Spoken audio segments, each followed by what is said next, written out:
Hare Krishna, muy buenos días. Namo Vishnu Padaya Krishna Prestaya Bhutale Srimate Bhaktivedanta Swaminiti Namine Namaste Saraswate Deve Gauravani Pracharine Nirvisesa Sunyavadi Pashatya Deshatarine Jaya Sri Krishna Chaitanya Prabhu Nityananda Sri Advaita Gadadhara Srivasadi Gaura Bhaktavrinda Hare Krishna, Krishna Krishna, Hare Hare, Hare Rama, Rama Rama, Hare Hare. Hare Krishna reiteradas y vamos a continuar con la lectura del capítulo número 6 del Bhagavad Gita, siempre con el corazón cada vez más dispuesto y abierto para que toda la misericordia del Señor que está contenida en cada una de sus palabras pueda ir encontrando ubicación perfecta allí, en aquel que es su templo por naturaleza, porque vamos a recordar que el Señor también se encuentra situado en una de sus expansiones como alma universal o paramatma o superalma, dentro de cada entidad viviente, de hecho dentro de cada cosa. Si no estuviera el Señor localizado dentro de cada elemento, dentro de cada cosa, dentro de cada entidad viviente, entonces ningún elemento fuera posible y la vida o manifestación de la vida en la entidad viviente, o sea, en el cuerpo material, tampoco fuera posible. Entonces, de esa manera podemos afirmar que el Señor siempre está con nosotros. Realmente lo que siempre está con nosotros es esa representación o expansión del Señor Supremo como Paramatma. O sea, siempre está con nosotros, como testigo eterno, amigo eterno, compañero eterno. Entonces, vamos a ver el texto del 20 al 23. Antes de eso, quería leer un fragmento de un texto muy hermoso, porque hemos estado hablando de la regulación de la mente, la regulación de los sentidos, y hemos estado hablando de una comparación entre dos métodos generales. Un método mecánico que vamos llevando a cabo disciplinadamente y un método natural donde la regulación va ocurriendo por sí misma. Vamos a leer un fragmento acá relacionado a un rey que se llamaba el rey Ambarisa. Vamos a ver qué pasó con el rey Ambarisa en la medida que él se fue dedicando al servicio devocional del Señor, o sea, en la medida que él fue despertando amor por Dios en su corazón, que fue pasando naturalmente con las actividades de todos sus sentidos. Vamos a ver cómo esas actividades se fueron controlando de manera progresiva, sin necesidad de ninguna estrategia o herramienta secundaria. Dice el texto lo siguiente: el rey Ambarisa, primero que todo, fijó la mente en los pies de loto del Señor. Luego, uno tras otro, ocupó sus palabras en describir las trascendentales cualidades del Señor. Ocupó las manos en limpiar el piso del templo del Señor, los oídos en escuchar hablar de las actividades del Señor, los ojos en ver las formas trascendentales del Señor. Ocupó el cuerpo en tocar los cuerpos de los devotos puros, el sentido del olfato en oler las esencias de las flores de loto ofrecidas al Señor. La lengua la ocupó en saborear la hoja de tulasi ofrecida a los pies del loto del Señor. Las piernas las ocupó en ir a los lugares de peregrinaje y al templo del Señor. La cabeza en ofrecerle reverencias al Señor. Y los deseos los ocupó en ejecutar la misión del Señor. Todas esas actividades trascendentales son muy propias de un devoto puro. Ahí vemos como todos los sentidos de percepción, los sentidos también de la acción o ejecución, están automáticamente controlados. Todos de una manera fueron poco a poco dedicándose a el servicio del Señor en virtud del amor despertado en el corazón de este gran devoto. Era solo un texto que se me quedó pendiente de los otros días y no quería dejar por ahí. Entonces, los textos del 20 al 23 del capítulo número 6 dicen lo siguiente. En la etapa de la perfección, denominada trance o samadhi, la mente de uno se abstiene por completo de las actividades mentales materiales, mediante la práctica del yoga. Esa perfección se caracteriza por la habilidad que tiene uno de ver el ser mediante la mente pura y de disfrutar y regocijarse en el ser. En ese estado jubiloso, uno se sitúa en medio de una felicidad trascendental ilimitada, que se llega a experimentar a través de los sentidos trascendentales. Establecido así, uno nunca se aparta de la verdad y al conseguir esto, piensa que no hay nada mejor. Al uno situarse en esa posición, nunca se desconcierta, ni siquiera en medio de la mayor de las dificultades.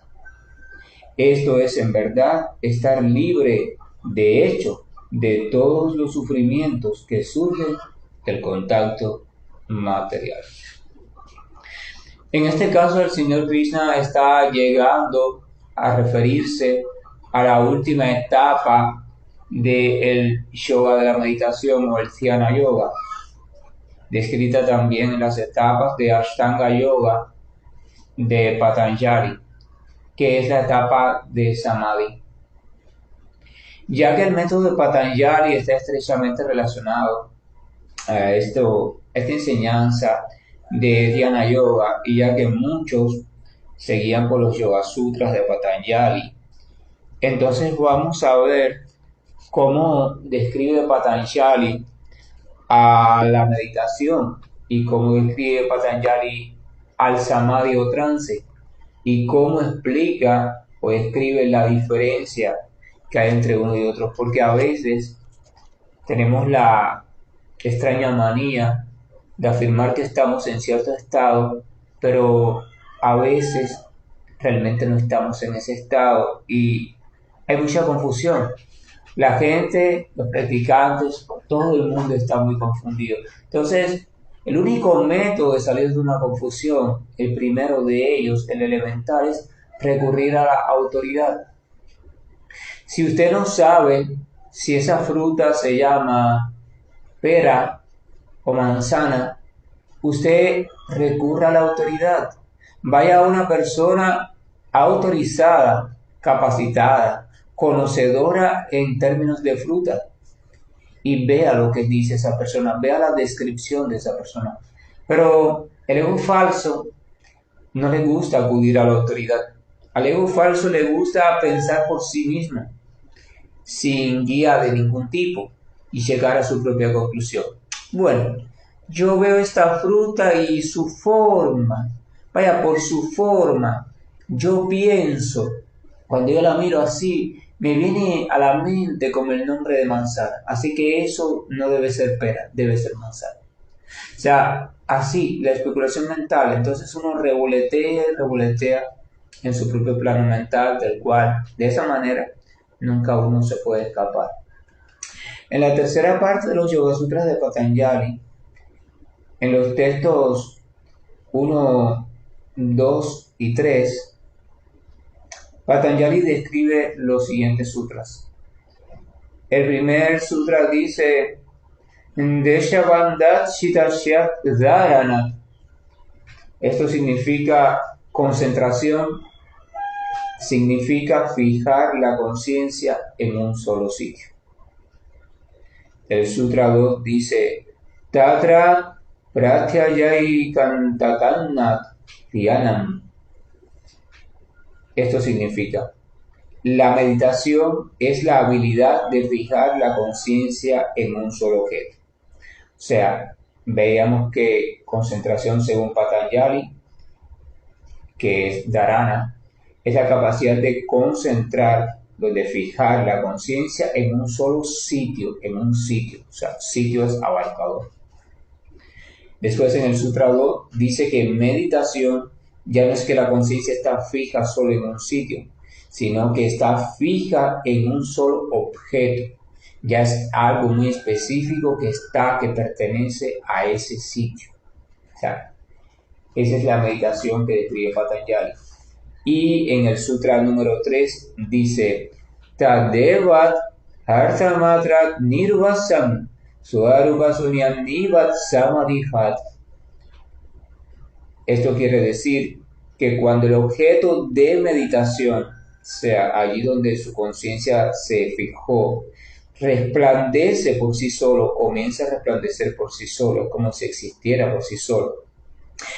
Sucede como si el meditador careciese de existencia. Eso es trance o samadhi, dice Patanjali. O sea, primero la conciencia se sitúa en un sitio, en un estado determinado, después se sitúa en una particularidad de ese estado, o sea, se va haciendo más detallista, ya eso es entonces meditación, y después ese objeto o esa particularidad parece que existe solamente ella, o sea, parece que tú ya no existes. Ese es el estado de samadhi, según Patanjali. Si vamos a la Ashtanga Yoga de Patanjali y a la descripción general del Dhyana Yoga que hace Krishna, el Bhagavad Gita, podemos ver que se podría dividir en 2 etapas. Las primeras 5 etapas de Patanjali son completamente mecánicas y del orden del comportamiento social. Llegan hasta allí, hasta la parte de pranayama. Y las otras 3 etapas, a saber, dharana, dhyana y samadhi, se podrían llamar como más sutiles, o sea, son superiores en el sentido de que conciernen al mundo completamente sutil: concentración, meditación y samadhi o trance. Pero, ¿qué pasa con ese samadhi? Hay un detalle importante ahí según Patanjali. Patanjali en el Sutra 3 decía, cuando el objeto de meditación resplandece por sí solo, como si el meditador careciese de existencia. No dice dejando al meditador sin existencia. Dice como si el meditador careciese de existencia. En ese estado usted siente que solo el objeto existe. Es una experiencia. Pero eso no quiere decir que usted ha dejado de existir. Lo que pasó es que su conciencia se absorbió por completo en el objeto, su conciencia, pero no usted, no su identidad. Eso es importante comprender. Entonces, cuando uno tiene esa percepción, la primera conclusión lógica, ¿cuál es? Me fundí en, ya no existo, ahora lo que existe es solo tal cosa. Porque vamos a recordar que nuestra conclusión se deriva de nuestro estado de conciencia, de nuestras percepciones, ¿verdad? Si usted percibe en un sueño que viene un tsunami para arriba de usted y lo cubre, usted dice, me ahogué. Porque su percepción en ese momento es esa. Sin embargo, su cuerpo, el cuerpo material, sigue con vida allí mismo, encima del colchón. Pero en ese momento usted se ahogó. Para usted, su convencimiento, usted se ahogó, porque eso es lo que su percepción está diciendo. Entonces, si en el estado de samadhi, en su primera etapa, el objeto de concentración donde está la conciencia ocupa todo, entonces, ¿cuál es la conclusión? Ya yo no existo. Me fundí en eso. Ya yo no existo. Sin embargo, podemos ver que después ese practicante sale al samadhi, porque no puede permanecer en ese samadhi porque está en su etapa inicial, no es capaz de permanecer en ese estado. Entonces, ¿qué pasó? Durante el samadhi no existía y después volvió a existir y después volvió a caer en samadhi y ya no existía otra vez y después volvió a existir. Parece algo desconcertante eso. Pero vamos a ver qué dice Patanjali con respecto a ese samadhi. Parece que el samadhi tiene una etapa preliminar y parece que tiene también una etapa superior o perfecta. Continúa diciendo en el Sutra 4, Trayamekanta Samyamaha, o sea, esos tres, concentración, meditación y trance, se llaman disciplina perfecta. El Sutra 5 dice, Tahyayat Prajyadak Lokakat, al lograr la disciplina perfecta, la luz del conocimiento se manifiesta. Y entonces el Sutra 6 dice, Tasya Bhunisud Viniyogahat, su aplicación se logra gradualmente en diferentes etapas, o sea, habla de un proceso. Trayamantarangan Purvevyajat, esas tres, o sea, concentración, meditación y trance, son más internas que las 5 etapas anteriores, lo que hablábamos anteriormente, de la profundidad y superioridad. Entonces dice en el Sutra 8 algo muy importante. Chadapi Vavirangam Nrivishyashat, o sea, aún así, o sea, aunque esas tres son más internas que las primeras 5 etapas de la Ashtanga Yoga, dice, aún así son externas, o sea, aún así siguen siendo externas en comparación con el trance puro del cual no brotan nuevas semillas. En comparación con el trance puro. Quiere decir que al parecer ese primer trance o primera experiencia de trance o quedarse en esas primeras experiencias aún no es trance puro. Y al parecer aún en ese tipo de trance o samadhi la mente puede provocar nuevas impresiones, o sea, todavía está sacado el proceso kármico.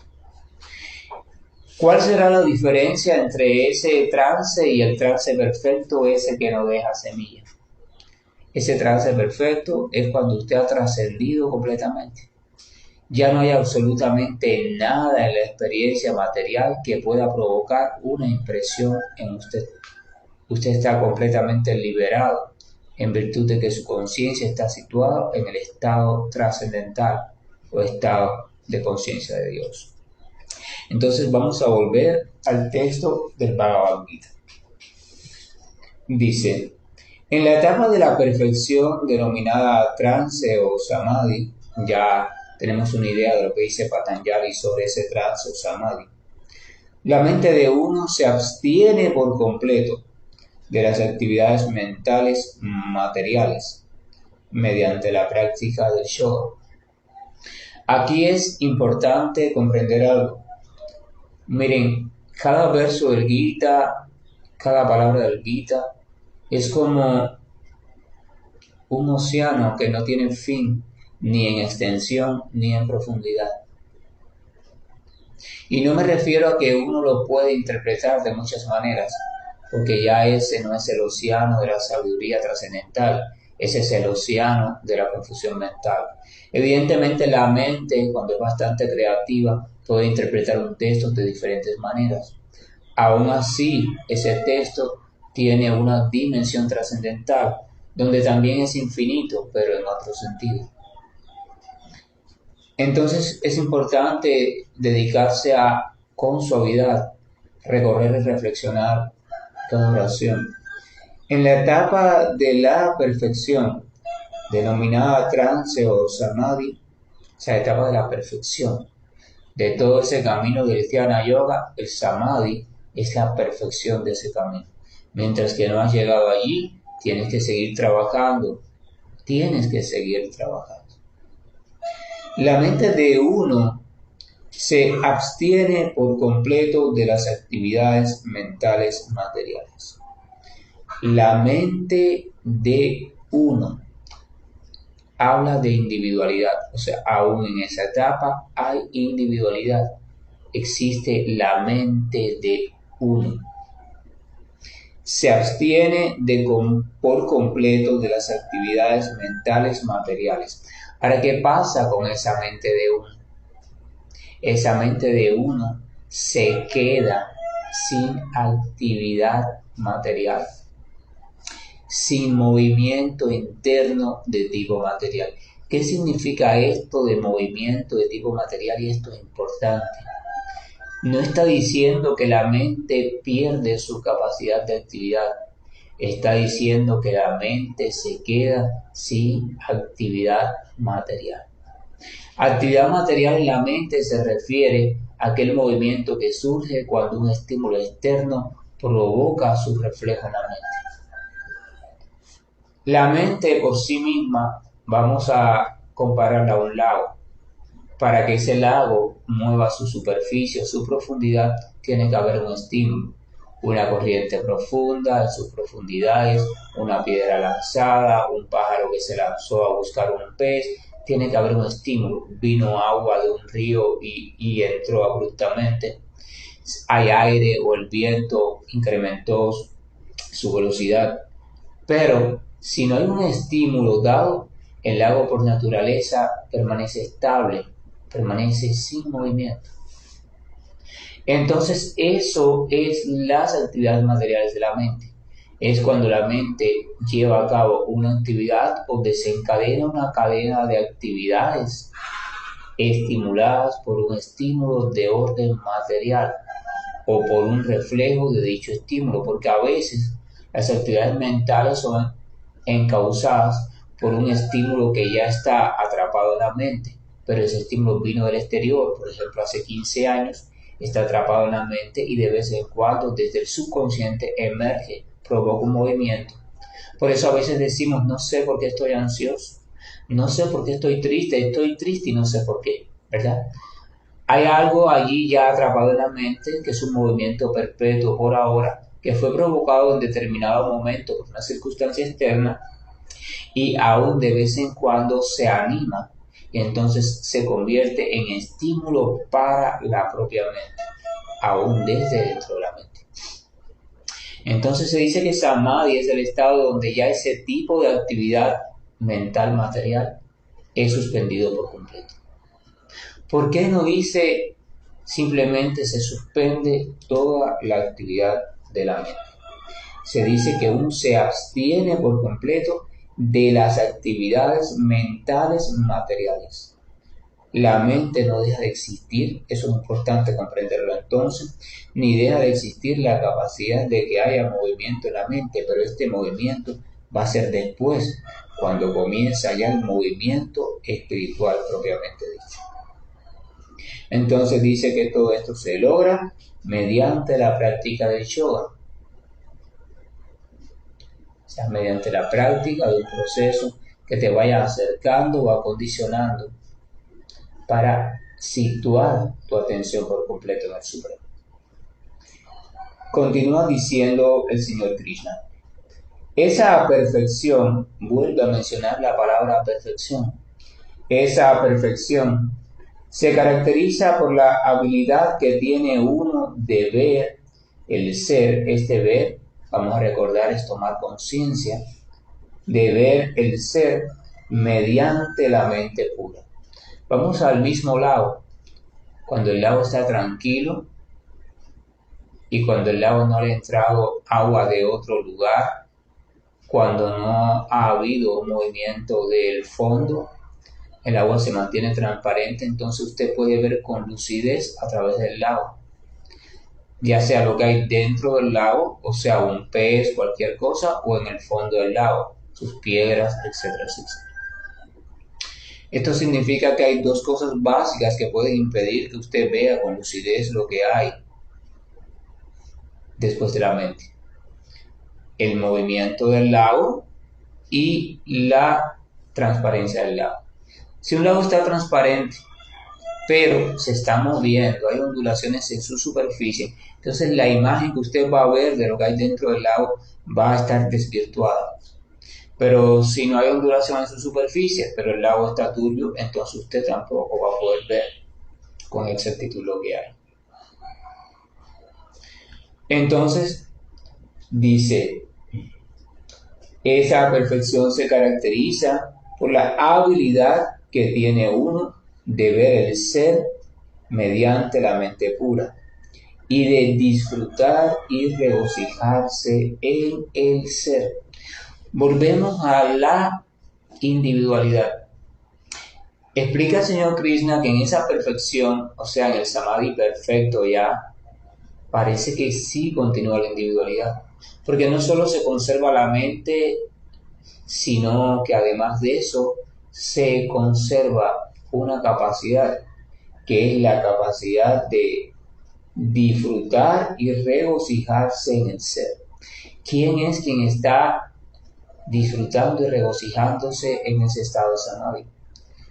Si usted dejó de existir, si usted ya no tiene identidad, si usted ya no es nada, si solamente existe ese objeto en el cual su conciencia se absorbió, entonces, ¿quién es quien vive esa experiencia de regocijarse? ¿Quién es quien experimenta ese regocijo y esa felicidad en el ser? Eso es solo para reflexionar. Continúa diciendo, en ese estado jubiloso, se habla de un estado, o sea, ¿quién es quien está en ese estado? Si usted ya no existe, entonces, ¿quién está en ese estado? Uno se sitúa, vuelve a decir uno, o sea, sigue hablando de individualidad. Uno se sitúa en medio de una felicidad trascendental ilimitada. O sea, en esa perfección del samadhi, esto es importante comprenderlo, o sea, en el estado de perfección del samadhi, ya en el estado perfecto de conciencia de Dios. Uno se sitúa en medio de una felicidad trascendental ilimitada que se llega a experimentar a través de los sentidos trascendentales. Entra en juego una nueva ficha, una nueva categoría, sentidos trascendentales. Para muchos la etapa de samadhi te quedaste completamente sin nada y te fundiste en eso que llamas el ser supremo o como lo quieras llamar, la verdad absoluta, etcétera, etcétera. Sin embargo, Krishna, la autoridad suprema, está explicando que la mente de uno, o sea, la mente de uno se sitúa, experiencia de felicidad, experiencia de gozo. O sea, está dando pistas de que hay una permanencia de la individualidad, pero esa individualidad ya no tiene identificación con la individualidad falsa, o sea, la individualidad material. Ahora está diciendo que esa individualidad llega a experimentar una felicidad trascendental y limitada a través de los sentidos trascendentales. Esa individualidad conserva la capacidad de sentidos, pero no de sentidos materiales. Esa individualidad conserva la capacidad de experimentar a través de sentidos, pero sentidos espirituales. O sea, quiere decir que después de esa sensación primaria de aparente absorción en el punto de concentración o samadhi en su etapa primaria, viene una perfección donde usted trasciende ese estado de aparente no existencia y usted sigue adelante. Y entonces usted se da cuenta de que ya no hay en usted nada de vestigios de la experiencia material, pero usted conserva todas las capacidades de expresión de la entidad viviente, a saber, la capacidad de inteligencia o la potencia de inteligencia, la capacidad de mente, la capacidad de sentido, por supuesto, porque son expresiones de la mente o modos o expansiones de la mente.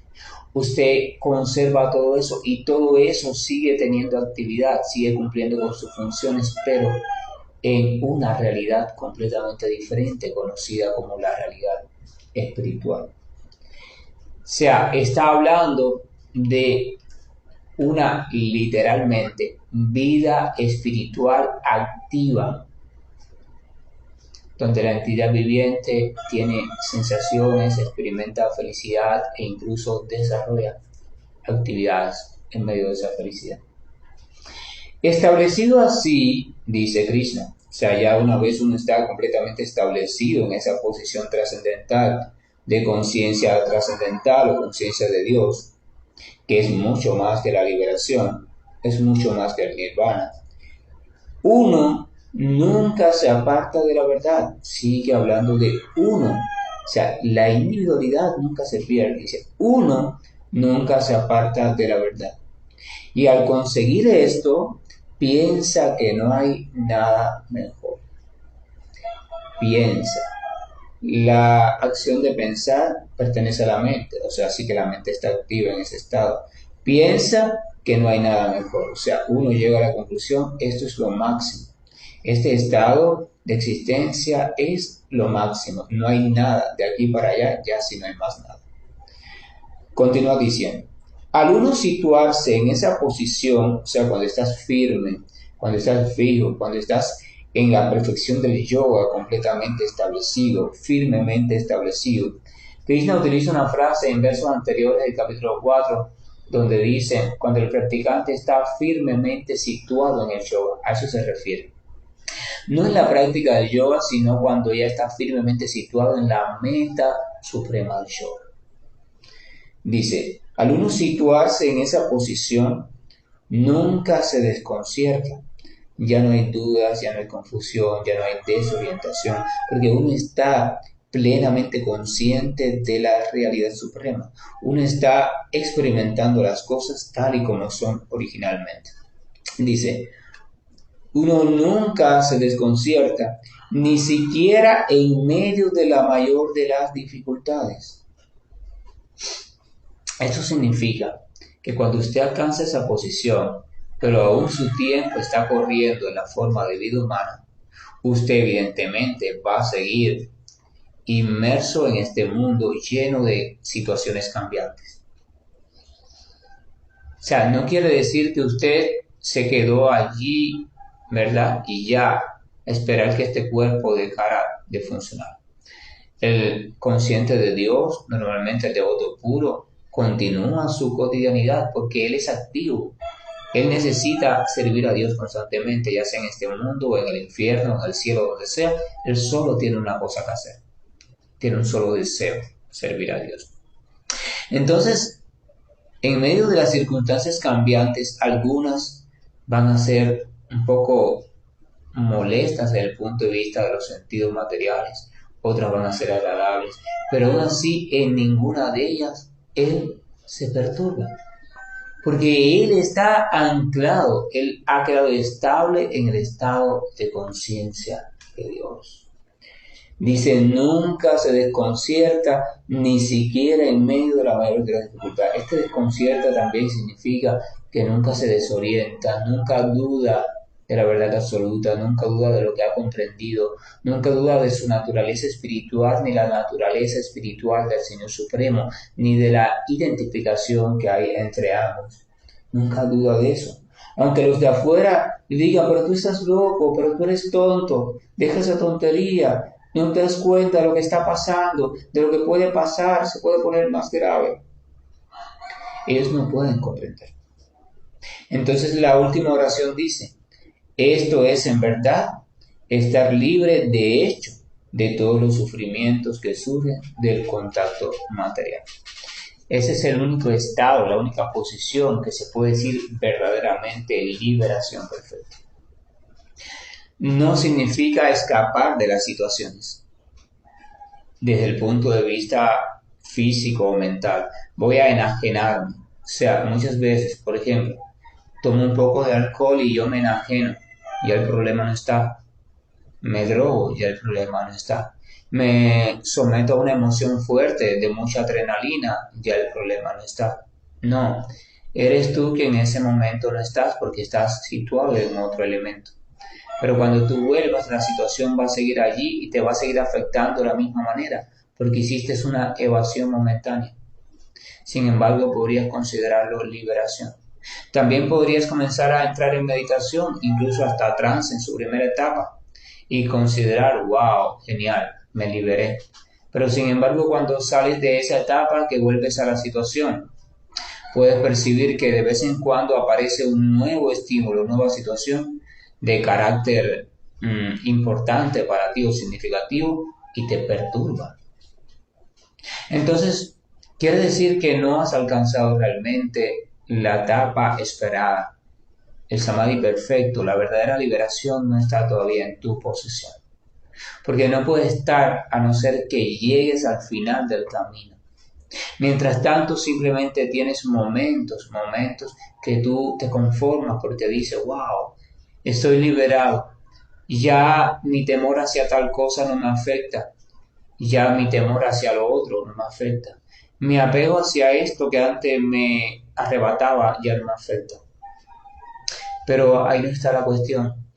Tienes que estar liberado incluso de las cosas más sutiles, de cosas que hay en tu mente, incluso de placeres mentales, incluso de placeres intelectuales. Ya yo estoy liberado y entonces vas así y escuchas hablar de filosofía védica, por ejemplo, y sientes una atracción y te sientas allí a debatir y a filosofar. ¿Por qué hiciste eso? ¿Por qué sentiste esa atracción? Porque aún hay un gusto en ti por ese tipo de filosofía. Hay un rincón en tu intelectualidad que está todavía apegado a este tipo de filosofía. Incluso de eso te tienes que liberar. A no ser cuando quedes completamente libre de todo, de absolutamente todo, a no ser en ese estado, el globo no asciende.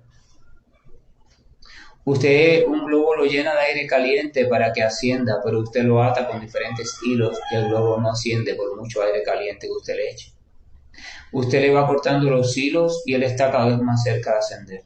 Le corta el otro y haciendo un poquito más y le corta el otro. Cuando usted le logra cortar el último hilo, que es el último hilo del ego falso, el globo solo automáticamente asciende a donde debe ascender.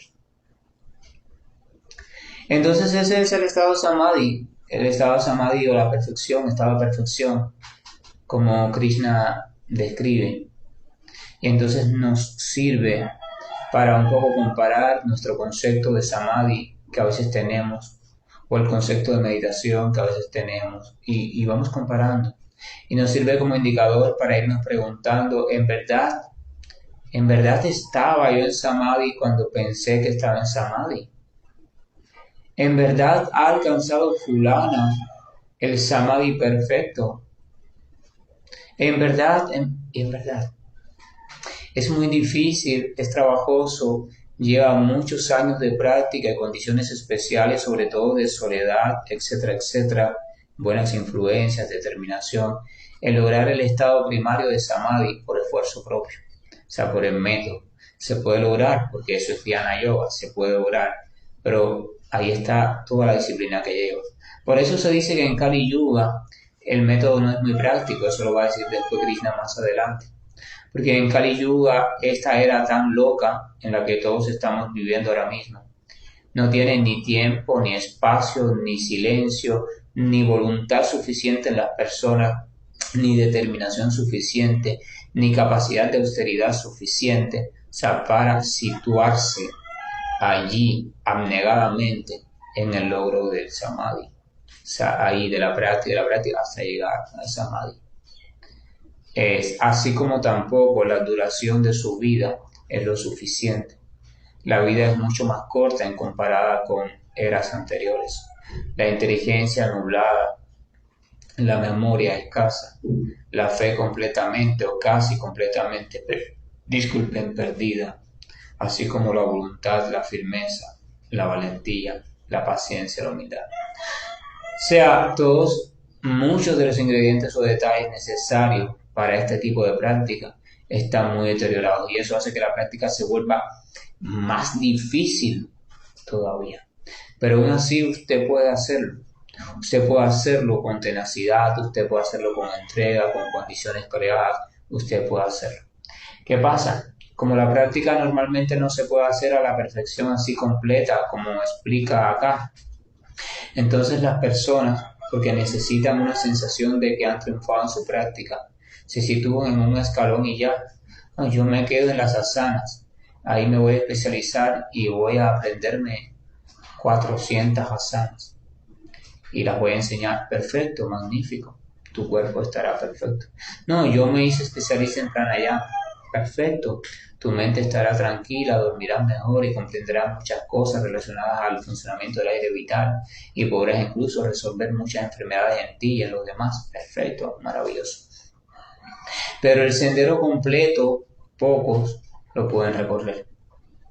De hecho, la mayoría de los exponentes de diferentes tradiciones o escuelas y de las que surgen nuevas de tal tipo de yoga y no sé cuántos nombres más surgirán, se han centrado en un solo área y se han especializado y a partir de ahí han sacado un nuevo árbol del yoga, ¿verdad? Le han puesto yoga.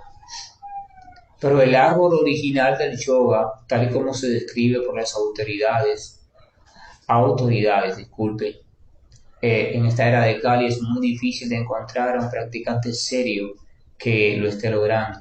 Existen, pero cada vez es más difícil de encontrar y cada vez lleva más esfuerzo, más esfuerzo. ¿Eso quiere decir que el yoga entonces no se puede alcanzar en Kali Yuga? No, yo no he dicho eso. Las escrituras tampoco dicen eso. Simplemente estamos hablando de este método en específico, cómo se vuelve muy laborioso por la falta de condiciones externas y falta de condiciones internas. Pero no quiere decir que el estado de yoga no se pueda alcanzar, ni el samadhi a la perfección. No quiere decir que no se pueda alcanzar. Lo único que es más fácil alcanzarlo mediante el método apropiado. Es más fácil alcanzarlo mediante un método que haya sido diseñado específicamente para estas condiciones especiales que tenemos y que van a seguir empeorando, nadie dude eso. Pero ese método tiene que haber sido creado antes que Kali Yuga llegara. O sea, cuando tú creas un método ya en medio de algo, cuando la situación está, ese método es dudoso. El método auténtico se le conoce que es revelado, que es divino, porque fue predicho antes de que la enfermedad apareciera. La única forma de uno comprender que algo es revelado divino es que ese algo predijo algo y ya dio el antídoto para ese futuro algo. O sea, la medicina es dada a la humanidad antes que la enfermedad llegue. Entonces, el manual dice, para tal tiempo que llegará cuando suceda esto y esto y esto y esto, entonces el único método, el método más llevadero, práctico y perfecto para tal cosa será este. Abran la cajita y obtengan la medicina. Entonces, eso se nos queda pendiente para mañana, al amanecer de mañana. ¿Existe eso en las escrituras? ¿Acaso las escrituras contienen en escritos anteriores a Kali Yuga ya una referencia a Kali Yuga y una referencia al método perfecto para trascender Kali Yuga o para alcanzar Samadhi en medio de Kali Yuga? ¿Existe de verdad eso? ¿O simplemente hay que abstenerse de esa idea divina y hay que ver las propuestas modernas de diferentes métodos que son inventivas en muchos casos de la mente? Claro que existe. Claro que existe porque el Señor, en su amor infinito, es previsor. Y las grandes almas que han pasado por esta tierra han hecho preguntas no por ignorancia, sino para bien de los que venían después. Hubo un tiempo en que las preguntas fueron: ¿y cómo podré yo permanecer en ese estado o alcanzar ese estado de perfección, alcanzar la trascendencia cuando esa era llamada Kali Yuga llegue? Y sea así, así, así, ¿cómo podré hacerlo? Y entonces el Señor o uno de sus representantes contestó a esa pregunta: lo podrás hacer de tal manera, ta, ta, ta, ta. ¿Y cuáles son los requisitos? Son estos, ta, ta, ta, ta. Y guardó el método en el testamento, allí en la cajita, para que cuando Kali Yuga llegara, nosotros, si tenemos capacidad investigativa y no nos vamos simplemente por lo que nos diga cualquiera, escudriñemos. Escudriñemos porque el método existe y lo encontremos. ¡Wow! Mira, la autoridad dice tal cosa. Tal. Entonces voy a practicar ese método. Voy, claro, o no voy, cualquiera de las dos opciones. Pero lo que quiero decir es que existe. Entonces es necesario que la práctica del yoga o la búsqueda de la espiritualidad vaya acompañado de una inteligencia lúcida. Es necesario estudiar lo que las autoridades anteriores. En Satya Yuga, en Treta Yuga y en Dwapara Yuga, las 3 eras anteriores, al menos los seres humanos tenían la virtud de que confiaban en el mensaje dado por la sucesión discipular. Ellos aprendían simplemente de escuchar, ellos no dudaban, ellos escuchaban y lo tomaban como cierto. Pero estamos en Kali Yuga. Kali Yuga todo el mundo duda, nadie cree en la sucesión discipular, la gente no le basta con escuchar y decir, confío plenamente en eso. Ellos dudan de todo, ellos tienen que probarlo todo, ellos tienen que... Entonces ya no podemos obtener la bendición de la sucesión discipular. Entonces, en las 3 eras anteriores se iluminaba por el consejo de la sucesión discipular, pero en Kali Yuga la gente está perdida porque ya no hace caso a la sucesión discipular. Pero el conocimiento trascendental es un conocimiento descendente. No se llega al conocimiento trascendental por el método ascendente, o sea, por conclusiones progresivas. Las conclusiones progresivas solamente lo pueden llevar usted al cabo de muchas vidas, o incluso en esta vida si tiene la capacidad para eso, hasta el límite del conocimiento material, hasta la cubierta del ego falso, pero no lo pueden llevar usted más allá de eso. Usted puede llegar en un automóvil, por muy moderno que sea, hasta la orilla del océano, pero a no ser que le haga un cambio al automóvil, le ponga unos corchos, una bolsa de aire, usted no puede atravesar el océano. O sea, usted puede llegar hasta donde la tierra seca llega, porque el automóvil no puede avanzar más. Usted tiene que cambiar de vehículo, buscar un modo diferente de continuar. Usted tiene que ahora buscar un barco o algo parecido, algo que sea apropiado. Eso también es para reflexionar. Que la gracia y el amor de Dios esté con nosotros.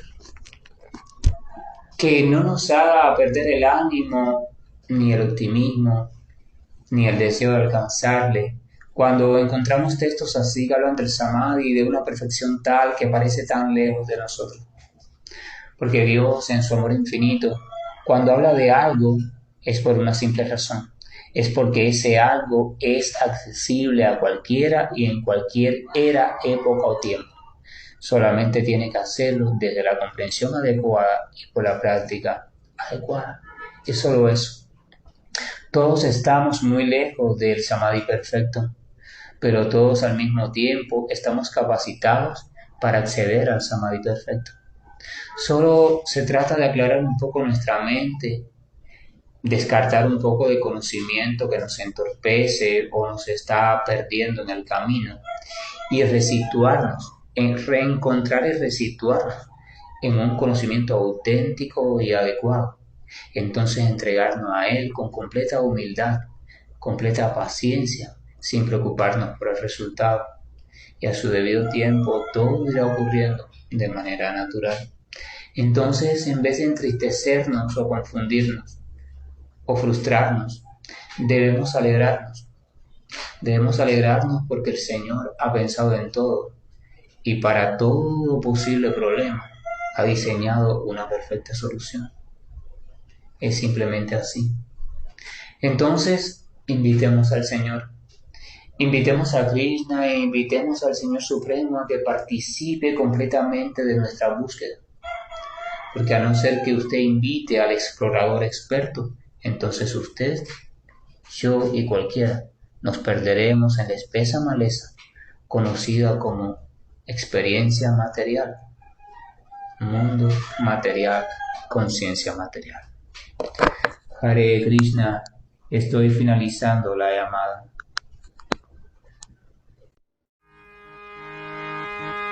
Hare Krishna, Krishna Krishna, Hare Hare, Hare Rama, Rama Rama, Hare Hare. Hare Krishna, Krishna Krishna, Hare Hare, Hare Rama.